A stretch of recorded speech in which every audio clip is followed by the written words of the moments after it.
Welcome. Hi. We'll give everyone a few minutes to join.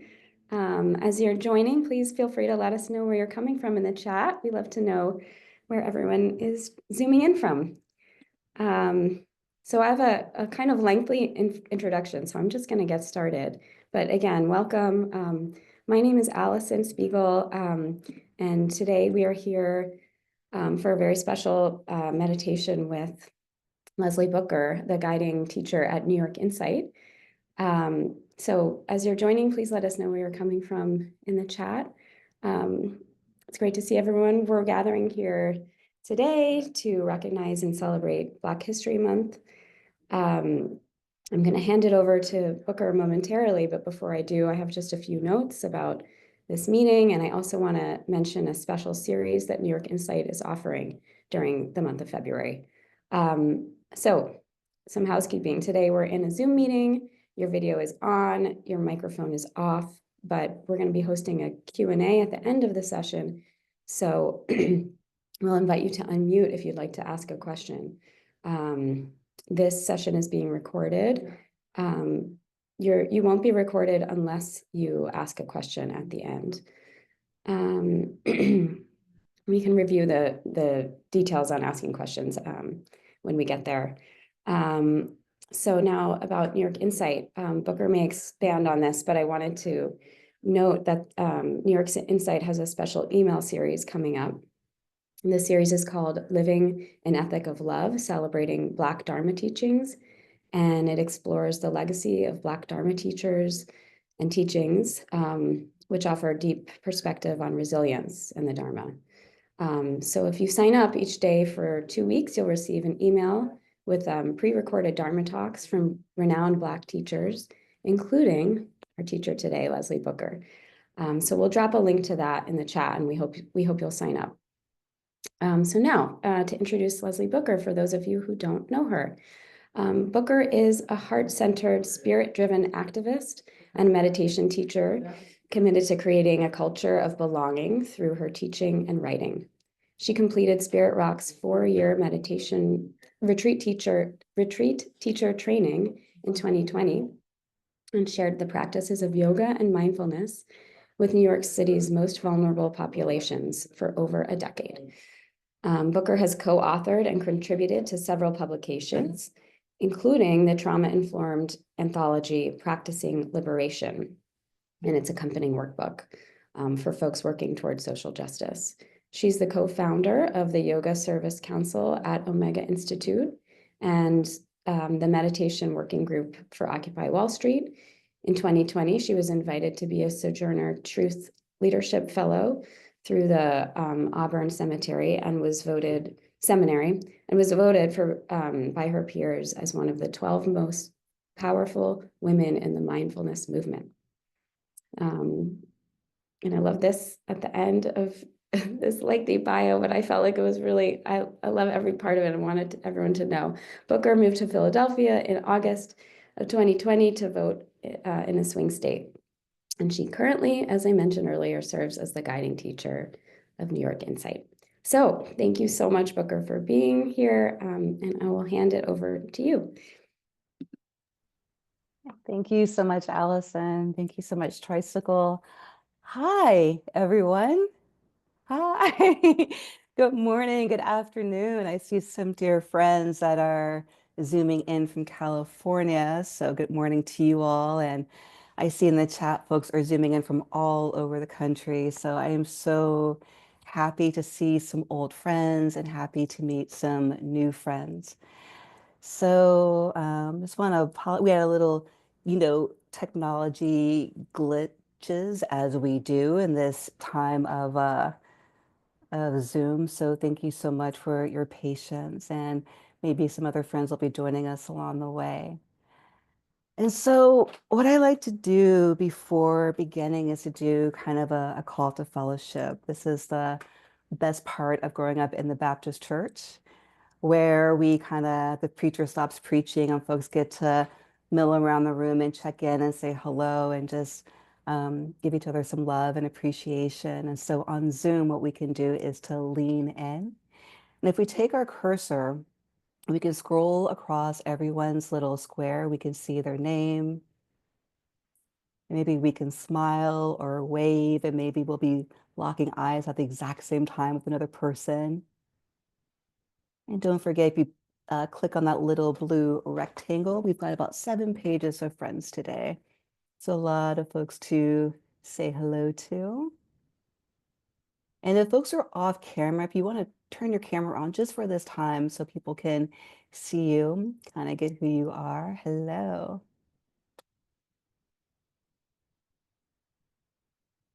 And for the friends who are off camera, we appreciate you taking care of yourselves. I love that Sarah is brushing her teeth. Yes, take care of that dental hygiene. I love it. So we're showing up in all the ways that we can this morning. Okay. So welcome, welcome, welcome, everyone. And so I'll start with a Dharma talk, which I've called Love in the Midst of Dominance, which is taken from a paper by Bell Hooks. I'll guide us through a guided meditation. And then we'll open up to Wisdom Democracy, a chance for us to check in, to ask questions, to share our wisdom, and just to see how everyone's doing today. Sound good? All right, all right.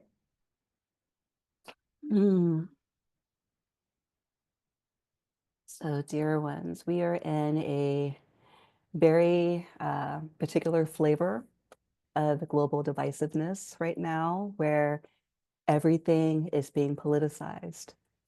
And it can be really hard for us to understand where to place our hearts and how to practice during these times.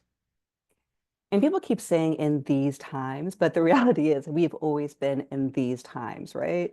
We're just in a new iteration of it. And so for a lot of us, we need some more options of how to hold all that can feel way too big for us. Guidance on how not to succumb to hatred and ill will. And so in the midst of difficult times, in the midst of fear, in the midst of dominance, we can turn towards the impenetrable teachings of the heart practices. So collectively, they are known as the Brahma Viharas. Brahma from the god, also known as the creator, and Vihara, which means abode or home. And so together they mean divine or heavenly abode, where the awakened heart abides, also a sacred home. And these 4 heart practices of the Brahma Viharas, which are loving kindness, also known as benevolence or friendliness, compassion, joy for another person's happiness, and equanimity, this ability to stand still in the middle of all. When we practice these Brahma Viharas, it allows these edges to soften without dulling. It can be a refuge for a weary mind or a rageful heart. And most importantly, practicing the Brahma Viharas reminds us that we belong to each other. It's recorded that the Buddha had this incredible ability to adapt his teachings to different audiences, whether he was speaking to kings who were going off to war, to farmers who lost their prized ox, or a weary mother who had just lost her child.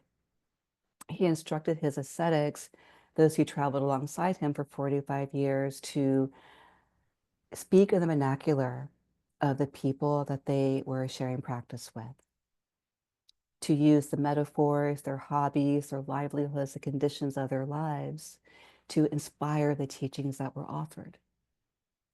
And one of those stories was told was how the Buddha offered the teaching of metta. And this is one of my favorite ways to practice metta. And it said that he was traveling with a bunch of ascetics and he instructed them to go into the forest to practice. And they came running out and they're like, oh, we can't practice there. It's horrible. The tree devas are giving off these terrible smells and making scary sounds, and it's too scary. We can't practice there. And so the Buddha gave them the practice of metta to practice. And he offered this as a practice of protection. He didn't offer metta to change the other person and being a more tolerable person to hang out with. He didn't offer metta so that they would stop being who they were. He asked them to practice metta so that their hearts would be protected from those three poisons of greed, hatred, and delusion. He didn't want them to have fear in their hearts. And so he gave them this practice. And the legend goes that the devas were so moved by this practice of metta that they allowed them to come and practice in the forest whenever they wanted. And so that's not how I learned metta at all. It's probably not how a lot of us practice metta. I learned this system of repeated phrases that were meant to collect the mind and incline the heart towards this feeling of benevolence. Repeating phrases with different categories of people also. And because I have ADHD, this was like word soup for me. I could not figure out which category and who goes in that category and which phrase and if I'm saying the phrase right. And so it just became this practice that became so in my head and not in my heart. And so I had a really hard time trying to really connect it back to a practice that was alive for me. But when I learned about how these teachings go above and below and outwards and all around into all four corners, it really helped me to understand that metta is not just about how much we can feel the quality of the heart and mind, especially for those who it's easy for us to feel this friendliness towards, but it's really about the breadth and how far reaching this responsive heart can go, especially when we are met with fear, especially when we are met with violence from other people. So it's a really powerful practice. And we've got three other dimensions of these heart practices because, like I said, for me, metta was not a gateway. Metta was not an entryway for me. But what did really speak to me was this practice of compassion. And compassion is this two-part experience of first feeling this quivering of the heart, this empathy of sharing suffering with another human or another being, and then moving us towards action, this desire to alleviate that suffering. So it's not just feeling sorry for one, it's for feeling empathy, this compassion, this connection to their hearts, and then moving into action. And like most things, compassion is not a monolith, meaning that not everyone's expression of compassion is the same. Compassion moves and shifts and it transforms into the kind of compassion that is the appropriate response for what is needed in that time. And so sometimes the appropriate response is turning inward to first acknowledge and then create the space to honor and mourn what we have lost. Sometimes the action of compassion can look like hitting the streets and reclaiming our freedoms and protest. And sometimes the appropriate response is simply to rest. And I shouldn't say simply rest, because for many of us, resting is not a simple act. But sometimes we need to move back, let others who have more energy, more capacity to take the lead so we can rest, and then we can take turns. And so whatever our expression of compassion is, it is an act of love to pay attention to this energy of the heart, to turn towards it and to respond. Our great ancestor and amazing writer, Toni Morrison, says that I know the world is bruised and bleeding. And though it is important not to ignore its pain, it is critical to refuse to succumb to its malevolence. Like failure, chaos contains information that can lead to knowledge, even wisdom. And that is how civilizations heal.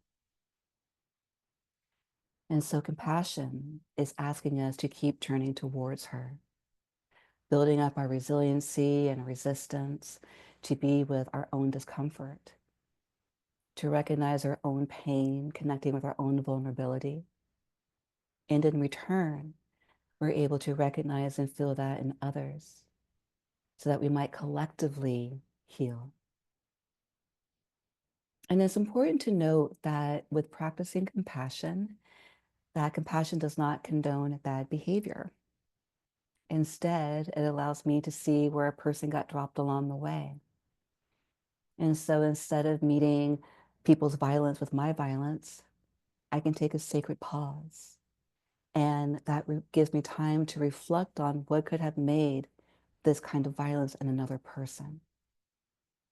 And knowing that if I allow my hatred to match their hatred, then they have won. I have allowed this person to colonize my heart, to occupy that space that I had reserved for love and care for my community. So bell hooks teaches, for me, compassion and forgiveness are always linked.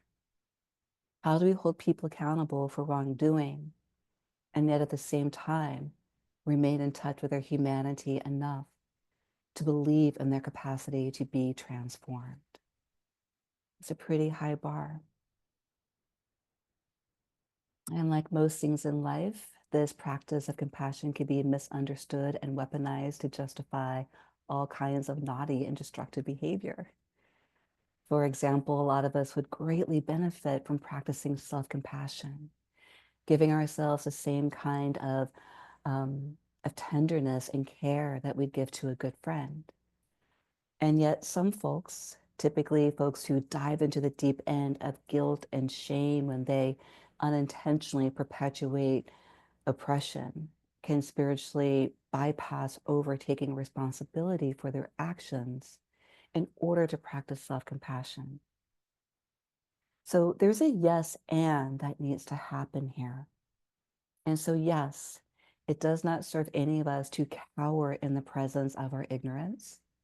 And let's not turn away from this beautiful opportunity to be in relation with another, to learn something new, and to take this knowledge back and to educate our communities. And so I can't talk about metta and compassion without speaking about mudita and also equanimity, the two other Brahmaviharas. And so what I love about mudita is that unlike the other Brahmaviharas, which are cultivation practices, things that we say phrases, we use typically phrases to cultivate a felt sense in the heart and the body so that we can really feel these practices. Mudita is not a cultivation practice. It's actually something that is already living in our bodies. So we don't have to utilize phrases or incline our hearts and minds towards it.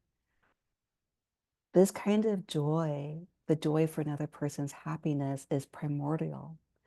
It's already living in our bodies. And it's so close to us that sometimes it's so hard for us to see it. It's like that expression, you can't see the label from inside the sweater.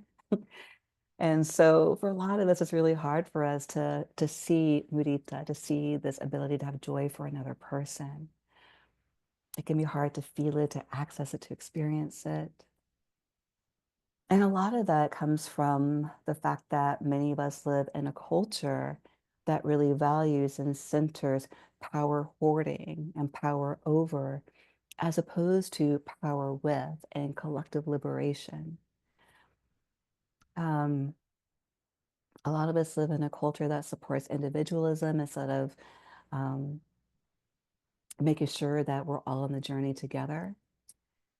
We live in a culture of this either or thinking, which makes us believe that if something good happens to another person, then there's not enough goodness in the world that something could also happen to me. And the late author and educator Eileen Sirivaddhana, who was a teacher in Sri Lanka, writes about how we as a culture can nurture sympathetic joy by recognizing and admiring the good that we see. And she shows us first the impact of living in a hostile world, and then shows us how we can cultivate qualities of care. And she wrote this in response to how we can better educate children as educators. And so where she says child, I'm going to replace that with one so that we can use this universally for whoever. And this isn't the whole of it, but I just want to offer you a few of these words. And so again, beginning with happens when we live a life where there's a lot of separation. So if a child or if one lives with criticism, one learns to condemn. If one lives with hostility, one learns to fight. But if one lives with tolerance, one learns to be patient. If one lives with encouragement, one learns confidence. If one lives with fairness, one learns justice. If one lives with security, one learns to have faith. If one lives with approval, one learns to like themselves. And if one lives with acceptance and friendship, one learns to find love in the world. And so that's a way that we can begin to bring the sympathetic joy up to the forefront of our heart so it's not so deeply buried inside our bodies. And in the heart practices of the Brahma Viharas, we also, we end with equanimity. And equanimity protects the heart and our metta, loving kindness practice from going into envy. It protects the excitement of joy in mudita from becoming agitated. It protects compassion of karuna from sliding into what some call compassion fatigue. And because equanimity is the heart that looks through the lens of wisdom, it protects itself from being cold and apathetic. In our meditation practice, we're often instructed to use our breath as an anchor, the thing that we come back to over and over again when the mind begins to wander. And this trains the mind to not get entangled or attempt to manipulate the breath, but to be an unflinching witness. And this is the practice of equanimity, to be an unflinching witness to all that arises. It allows us to attune to each other wherever we are in this continuum of the human experience of our 10,000 joys and our 10,000 sorrows. It allows me to trust your capacity to be with all that is passing through in this ever-evolving world. When we practice equanimity, it says, I care about you, and I am not in control of the unfolding of events in your life. I can't make it all better for you, which can feel incredibly difficult or incredibly liberating. It can leave a heart free from panic, defense, worry, blaming, grasping, clinging, doubting. Equanimity leaves us in a state where all of that is empty because it's not attaching itself to anything. And so Bell Hooks says that we misunderstand love because we believe that there's this assumption about love that love means that we will not be challenged or changed. No doubt this is why people who read writing about racism, sexism, homophobia, religion, that challenge their set assumptions tend to see that work as harsh rather than loving. So I'm going to repeat that. I think it's a really important quote. Bell Hooks says that the assumption about love is that love means that we will not be challenged, that we will not be changed. No doubt this is why people who read writings about racism, sexism, homophobia, and religion that challenges their set assumptions tend to see that work as harsh rather than loving. And so an undefeated heart, dear ones, is so deeply rooted in courage. And it does not turn away when it is faced with injustice, with jealousy or violence. It allows that felt sense of anger and rage to be known and decides to use it as a catalyst towards skillful action and change. It allows us unapologetically to center compassion, to center loving kindness, to center joy and equanimity in a world that is broken and bruised, and to turn towards it. So in our practice today, we're going to first take a moment to settle.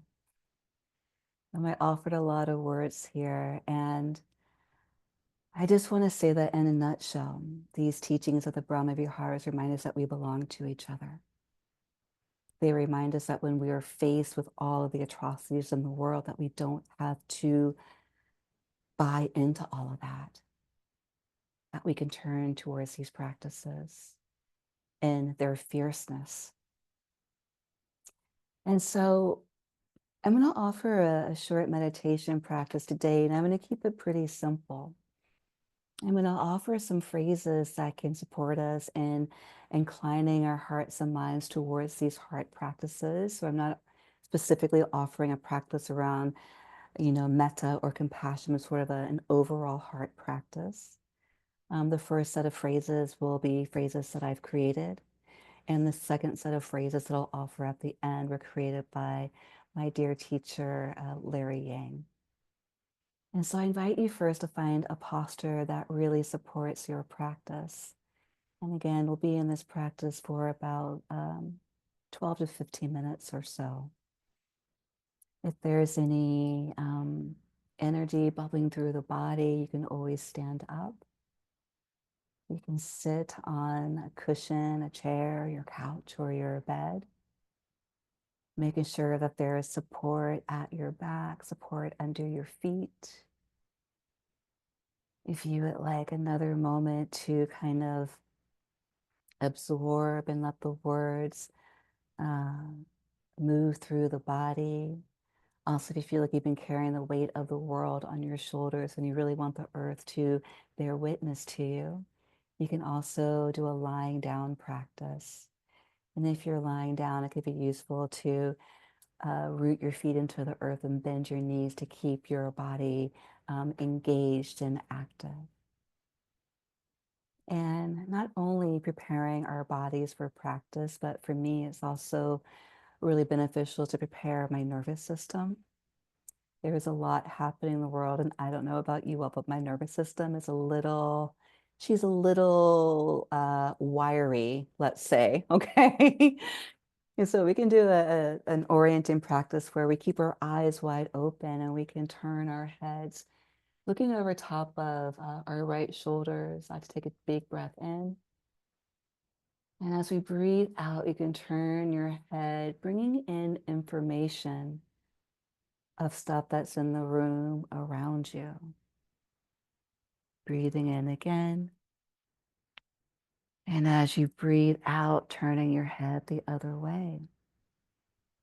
And so as we're moving our head from side to side, going at your own pace, we're going to be noticing different colors that are in our space, different shapes, different textures, elements of nature, both outside and inside. You can bring your head back to neutral, tilting your chin up towards the ceiling, noticing the space that is above you. And as you bring your chin back to neutral, you might feel a lengthening in the spine, which creates this dignity as we move into our practice. We can feel the space to the right and to the left of us, which allows us to feel into the capacity, the depth of this practice. And then we can feel into the depth of this body. And so feeling the heart expand to the space, maybe on the other side of your computer. Also feeling the expression pressing out through our back body. We can turn our heads behind us, noticing the depth of our space. Also bringing forward the 7 generations of our ancestors before us that allowed us to be here today. And as we tap into the depth, the space that is in front of us, we can recollect the future, the 7 generations in front of us and who we are practicing for. And then you can begin to rest your eyes. And resting your eyes can look like keeping the eyes wide open, holding a soft focus. Looking down to the tip of the nose or a space on the earth. Or allowing the eyes to close all together.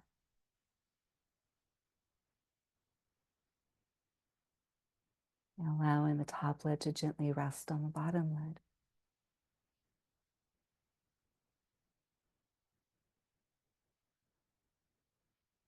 Taking a big breath in.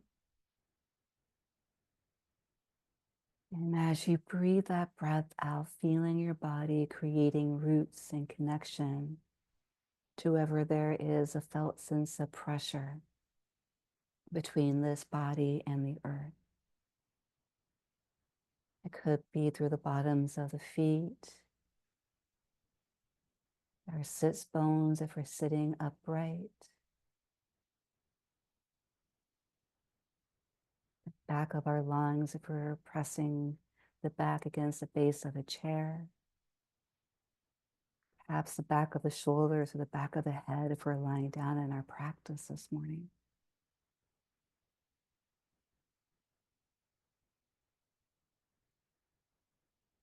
It could be useful to feel into where there is that sense of connection, that rooting down, that grounding. For some, you might want to bring a hand to your heart or a hand to the earth to bear witness to your practice of centering metta, karuna, mudita, upekkha, centering love in the midst of dominance.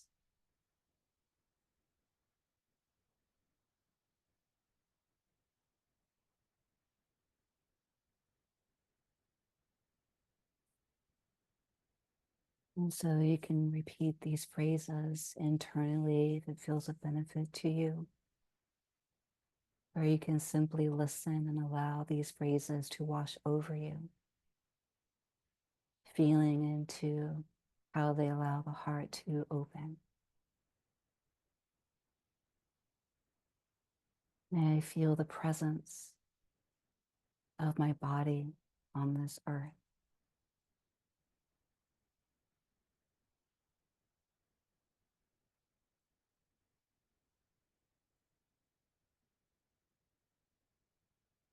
May I know my breath as it breathes itself in and as it breathes itself out.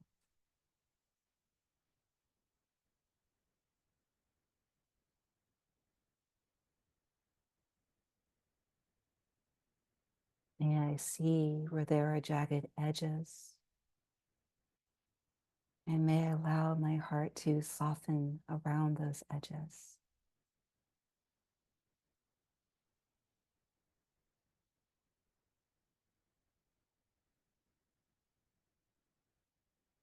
May I be free from pain and suffering, both internally and externally.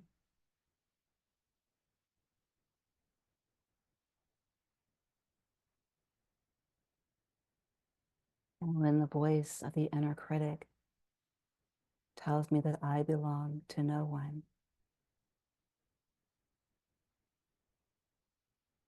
may I remember that I belong to everyone.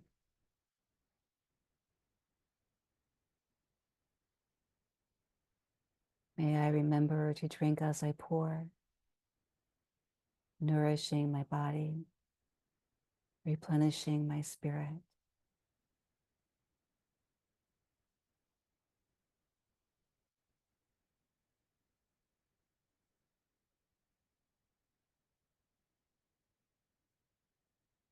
And when I feel the fire of anger, of rage, of even hatred entering my heart,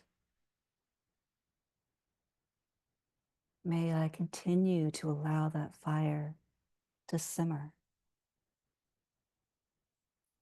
awakening my heart and showing me what matters.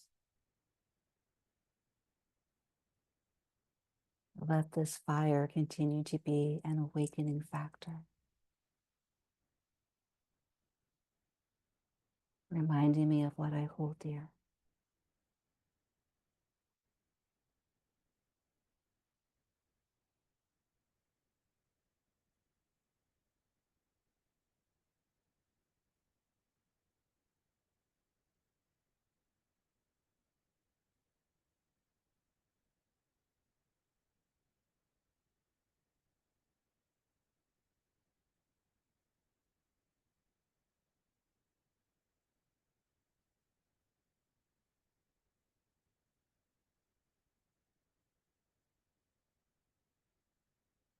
And for some of us,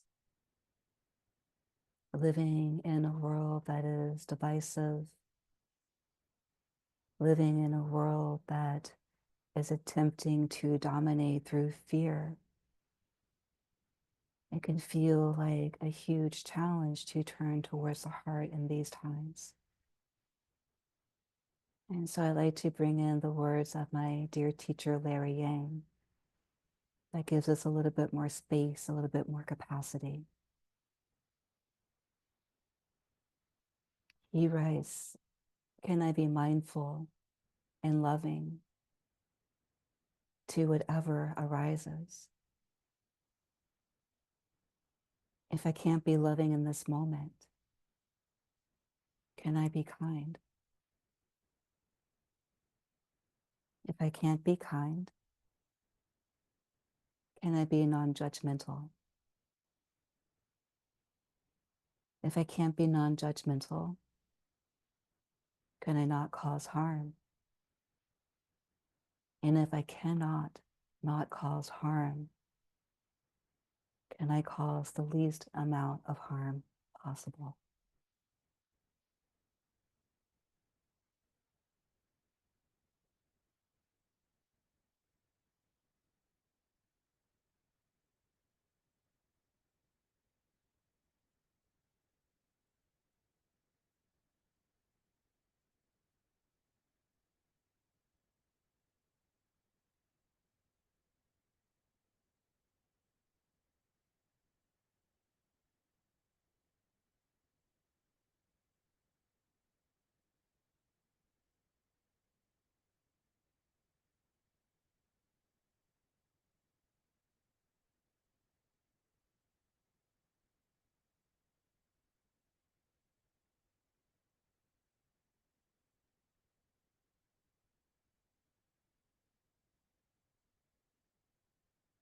Thank you so much for your practice, dear ones.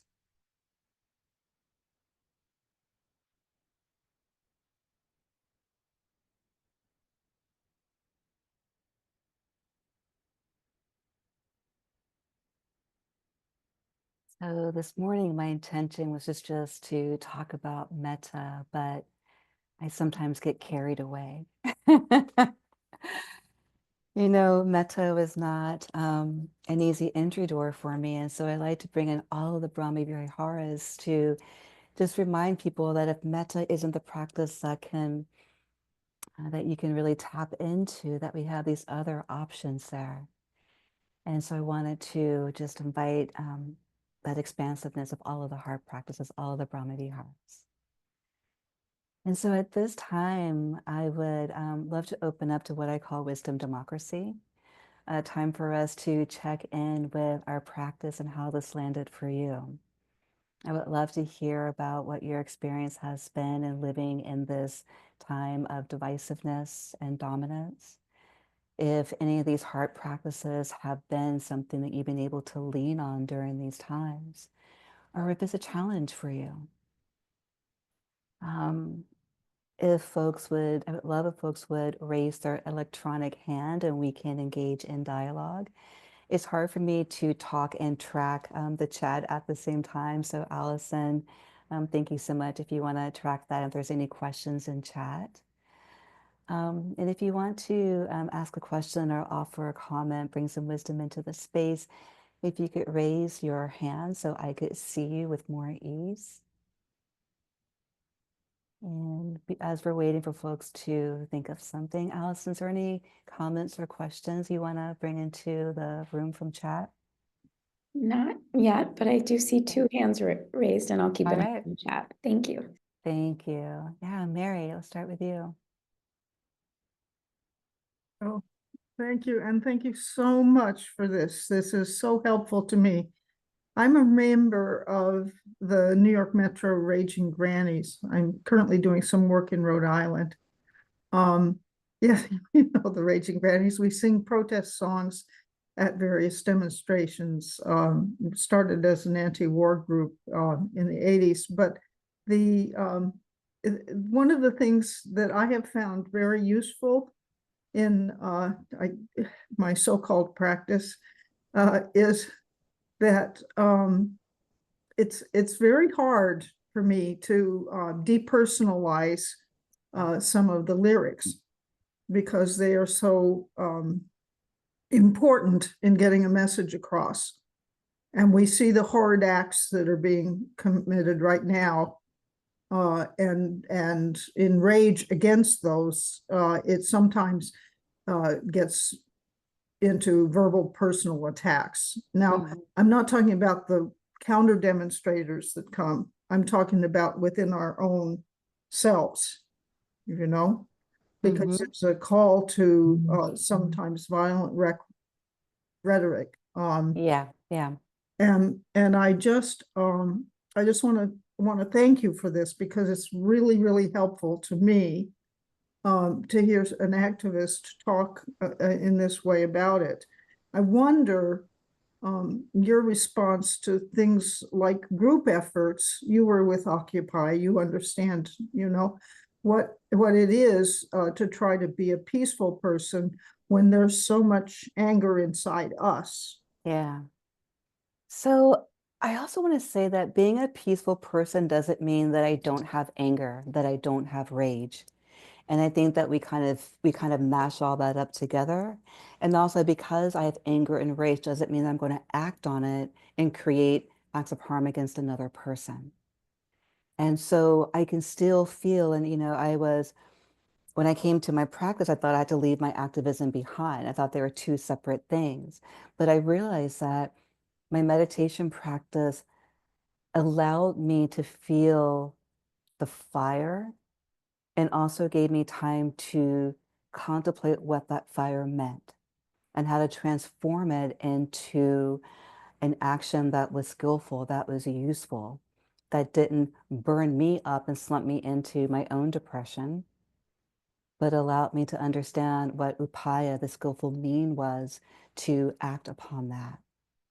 And so a lot had to do with like the language that I used, right? Instead of being anti this and anti that, I paused. It's like in my activism, what am I for? What am I for? And that completely changed my heart. It completely changed my activism. When we keep putting words towards things that we don't, anti-war, anti-violence, we're just bringing more energy to those words, right? And so I think it's important to really think about what we want in the world and to bring our attention towards there. And language is a huge part of it. It helps us to reallocate our energy towards things that matter and things that are that can cultivate the world that we want to be in, as opposed to push away the world that we don't want to be. I hope that's useful. Yeah, thank you. And I see a lot of hands up, so I want to make sure that we get to everyone today. Okay, hi, Rose. Hello. Hi, good to see you. You too. I love your pink sweater. Thank you. I think the phrase that just keeps ringing in me were the words, compassion is asking us to turn towards her. And throughout the whole talk and the whole guided, something about that just felt, I can't think of a better way to speak to what feels required to be present in this moment of time. So just thank you for that particular offering, something about the notion of a compassion embodied in a human form makes it even easier to turn towards. And I also appreciated the idea that compassion is not a monolith, that my expression will not look like others. I found myself in several conversations recently with folks saying, well, we have to do this or we have to do that. And I was like, my nervous system is not going to show up in that way, but Yeah, I can show up in these other ways. So, yeah. um, so it's just really good to hear you reflect. That's kind of what emerged for me too. And even the notion of equanimity being a heart seeing through the lens of wisdom kind of opened something. I frequently feel like, oh God, I've got no equanimity, people. Like this one, but I heard those words and I thought, okay, I have a little. So thank you for just holding this space and offering yourself and these words because it helps every time. Thank you so much, Rose. And as you were speaking, I was thinking about Kuan Yin, who is the Bodhisattva of compassion, um, and Kuan Yin also shows up as Chenrezig and Avalokiteshvara. I can never pronounce that. But in the embodiment of Kuan Yin, the posture that she takes is like this, right? So she's kind of sitting in this posture of recline, but also readiness, right? Like she's one foot on the ground, ready to jump into action. And so that's what I think about, compassion is a sort of like we're waiting, we're kind of holding our space in equanimity, but we're also ready for action when that time is ready. Yeah, so thank you so much, Rose. It's great to see you. Hi, Jackie. Hi, Leslie. Um, I just wanted to add, I recently came upon starting my practice at the Meta Retreat that you're a teacher at. And it's been a very quiet shift, but so, so powerful to just be in touch with your body and sort of with what, to sort of create that relationship for me. I think because it's so easy also to exist in words and narratives, and you can choose in our culture of so many different sort of stories that you can tell about something, but there's been so much wisdom and compassion and opening by just sort of being outside of words in a lot of ways and just Yeah. knowing how your body is feeling. And that's also led to a very different type of resistance, a very different type of connection that feels especially meaningful this time around, and in the type of in the type of world that we're confronted with. Mm, But so, so grateful. And it's so mm, nice to see you and to hear your voice again. Thank you. Thank you. And again, bringing in the embodiment to it as well. Metta is sort of like this heart opening, as you were saying, Jessica, Jackie, letting go of words, right? And just feeling into the body.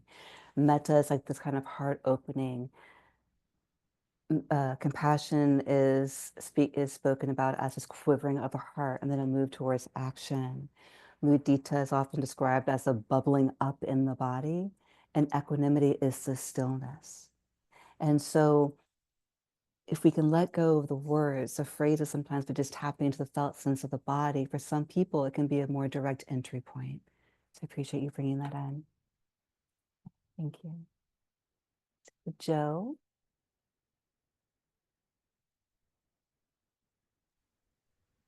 Hi, and yes, as everyone has expressed, thank you very much for the opportunity and the wisdom and the words and the space. One thing I was thinking about and I've been thinking about a lot, especially really since the last election and before the election, just it feels like the soup that we're living in the culture now is it is very acrimonious and that is, sort of writ large across, the world and our country, but even within families and community, there's been a lot of division and I think one of the things like I'm so much so that I've kind of unplugged from the news and the things of that, and I wouldn't consider myself like a news on all day 24/7 kind of a guy, but I'm very much plugged in. I want to be aware. I want to do what I can, operate the levers and the buttons that are at my disposal to try to participate in this democracy that we have. Um, and I guess I just wanted to share too that. I've been thinking a lot about a Dr. King quote about I mean this is such a moving quote. I actually I think it might be part of the memorial to him in Washington, but about darkness not being able to drive out darkness. Only light can do that, and that hate cannot drive out hate. Only love can do that. And I've been sitting with that and contemplating that, and the thing that I'm working towards is trying to figure out how I can bring how I can show up with that love to all the hate that I've been seeing and hearing and feeling. Don't have any great answers yet, but activities like this and practices like this, I think are really helpful in Yeah. trying to get us there. So thank you. Yeah, thank you. And that quote is said, something similar to that quote was said to be found on a tablet that King Akosha had written on during the Buddhist time. And so there is like a correlation between Dr. King and the Buddha. And recently someone said to me, you can only see the stars in the darkness. And so just to kind of flip, I think we kind of always think of darkness as like a negative thing in our culture because we live in a racist culture. But I also love the expression of like, it's only in the darkness that we can see the stars. It's another way of looking at that. Yeah. Thank you so much, Joe. I'm happy you're here. Hey, Ben. Hi. It's good to Hi. Hi. Yeah. Um, hmm, I I think I'm seeking just some company and some uh, the ability just to name something that I've been struggling with in my practice. Um, I've noticed my ability to discern when I can give and when I can meet people and be generous, and my ability to discern when I need to be with myself has felt kind of broken the last Yeah. couple of months. And I'm a trans person, and so much of my beloved community is trans, and there's so much fear. Mhm. And I'm really struggling with this ability to discern myself versus other, and practice has felt difficult. Yeah. So, yeah, that's something that's been happening. Yeah. Thank you, Finn. And it's a lot, dear one. It's a lot. Um, so many of our communities, Finn and I met on a queer and trans retreat where I had to give the outcome of the election on that retreat. And our communities are in grave danger. Many of our communities across all kinds of identities and experiences are in danger right now. And all I know how to do, and I've been reaching out to like ancestral wisdom and my teachers, sticking together, you know? It's so easy for us to feel lonely and alone. And that is a tactic to divide and conquer, right? That is a tactic of violence in our country. And so if we just continue to collect, to gather over and over and over again, that's the only way we're going to move through this. Yeah. It's simple, it's not a profound statement, but that's the medicine. To not allow yourself to be divided, because that's when we get conquered, but to stay together as a collective. Good enough for now, dear one? Okay. Thank you.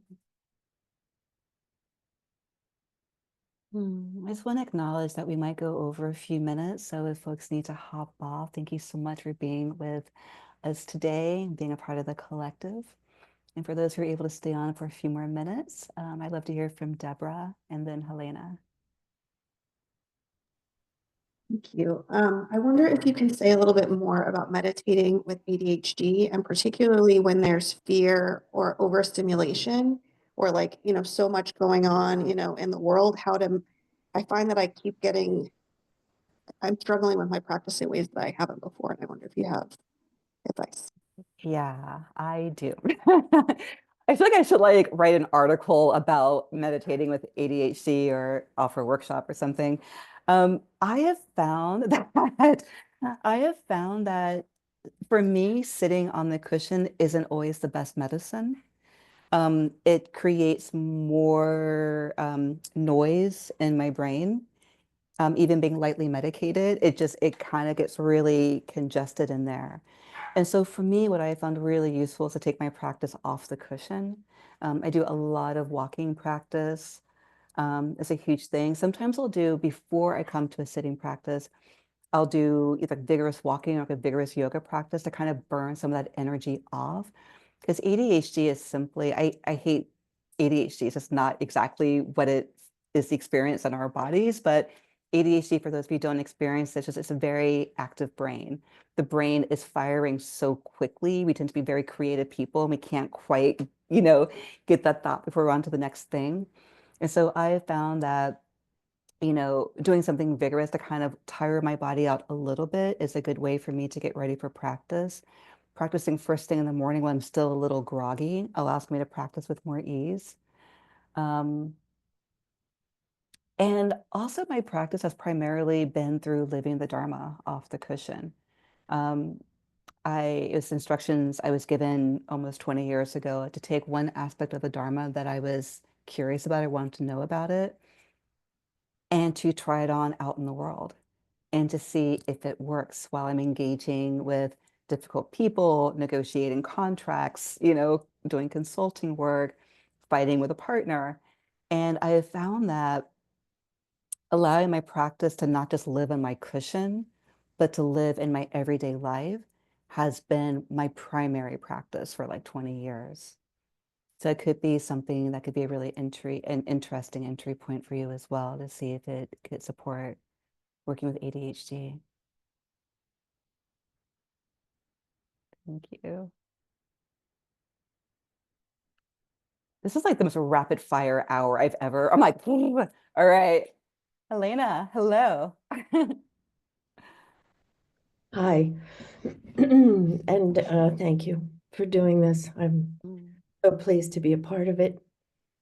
I'm going to try and express a thought that's a little complex. I hope I make my way through it. As you were speaking, I found myself thinking about a koan that has been extremely helpful for me. And that is the idea that we can call everything gift. We can call everything gift. And that to me has a sort of corollary, or maybe it's just another way of expressing the same thing, which is the proposition that what if everything that happens, everything that we experience, is not happening to us, but for us? For us.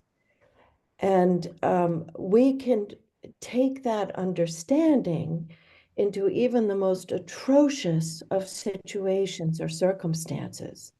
And that helps us tip toward the compassion that allows us to avoid the dualistic thinking of us versus them and the Yeah. resistance to reality, the Yeah. resistance to reality. We have to get over the resistance to reality. I don't want this to be happening, right? But it is. And as soon as Yeah. we get acceptance of the but it is, then we can get to the resistance that is coming from love and not from violence and the tension. Yeah. Just everything that you were saying today was making me feel the power of that, Mm. and understanding the power of action once we're in acceptance of reality, Yeah. acceptance of the fact we don't have to blame, because it's not only true for me that everything is happening for me, it's for everybody. Mm-hmm. Moreover, that's what I wanted to add. I love it. I love that koan. Thank you so much for bringing this into the space. And absolutely, everything is a gift. Everything is a teacher. Everything is a lesson. And if we incline ourselves to navigating the world through that lens, it is amazing how it can be so transformative towards us, for us, yeah, and for those around us. Yeah. Thank you for bringing in your wisdom. I really appreciate that. And I see there's a lot in the chat. I don't know if there's any specific questions in the chat. We have a collection of beautiful thank yous to you, Booker. So we're going to share those with you. Thank you. Make sure that all of you who shared your gratitude with Booker, that she sees them. So thank you all for your lovely comments and all your questions. I think we can conclude. I'm going to say two quick things and then hand it back over to you, Booker. Thank you all for joining us. I think it's true. This felt really too short. We want more time. Please do, everyone, go over to New York Insights website and check out their series for more from Booker and a collection of incredibly wise Black teachers. So don't miss that. We've put it in the chat. This was obviously an incredibly moving session, and we thank you all for being a part of it. Booker, thank you so much. I will leave you with the final words. Thank you so much, Allison. And again, deep gratitude to Tricycle. Yes, this event is starting February 18th at New York Insight. It's called Living an Ethic of Love. And every day for 2 weeks, you will get a beautiful Dharma talk from Lama Rod Owens, from Ruth King, from Joanna Hardy, Rashid Hughes. Is beautiful teachers in your inbox. And I'm so excited about this. And check out New York Insight in general. We have amazing programs, including, well, we have a lot of stuff there. 10 different songs, and everything is hybrid. We want everything to be accessible. I know a lot of you sit with New York Insight on a regular basis who don't live in New York. So I really appreciate you coming through. So everything we do is accessible through hybrid. So please check us out. I have a newsletter, lesliebooker.com. You can check out all the things that are coming up for me. I teach a lot everywhere, mostly with a hybrid component so that everyone can come and practice if you would like to. So thank you so much, everyone. Enjoy the rest of your day. And reach out. Let me know if you've got some questions, anything else that's coming up through your heart. I'd love to stay connected. All right. Thank you all so much. Bye. Bye, Booker. Bye. Bye. Thank you. Thank you all. Goodbye. Thank you. That was wonderful. Just Thank you so lovely. much. Thank you so much, Ellen. Thank you. Thank you. It's wonderful. So grateful. All right. Till next time, folks. Bye-bye.